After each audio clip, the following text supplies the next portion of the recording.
Peter Seamus O'Toole, born in early August of 1932, was the second child of Constance Jane Elliott and Patrick Joseph Spatz O'Toole. The superstar to be would spend a short stint as a journalist, photographer, and eventually a signaller in the Royal Navy before he was finally able to take the stage in the 1950s. Attending the Royal Academy for Dramatic Arts, O'Toole began his life in the limelight as a Shakespearean actor, eventually breaking into television a few years later. It was during this time that Peter would encounter Siân Phillips, and they would marry. It wasn't until 1962, however, that O'Toole got his big break. The role of Lawrence of Arabia put this handsome face in front of millions, garnered him the first of many Oscar noms that O'Toole would receive during his career.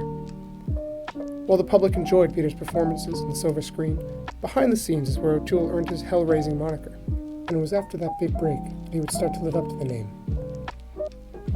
Princess Margaret, Countess of Snowdon, youngest daughter of the Queen Mother and married to the first Earl of Snowdon. The year is 1965. O'Toole and Princess Margaret meet at the royal premiere of Lord Jim, O'Toole's latest performance, and it's the Ritz, the Dorchester, the Bahamas, and even Buckingham Palace itself. For the next several months, nowhere is safe from the pair. But his wife and princess weren't enough for him. The most magical, the most delicate, the most elegant of all women he'd ever known. O'Toole wouldn't be satisfied with simply the on-screen romance, took it behind the scenes as well. This year-long affair had its fair share of troubles.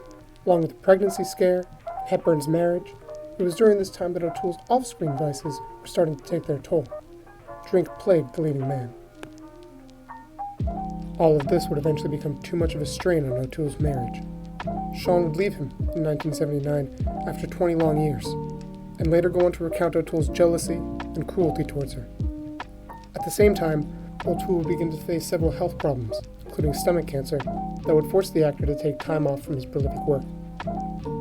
O'Toole would continue his acting career, however, until his retirement in 2012. A little more than a year after that, he'd be dead. Looking back on his prime, we see a man who succumbed to the rock star lifestyle of fame and success, falling from grace. A story seen time and time again within the Hollywood machine. His impact on the world of entertainment, however, cannot be denied. This man was behind the roles that helped define multiple generations of moviegoers. It's important, however, to recognize the man behind the screen, the Hellraiser.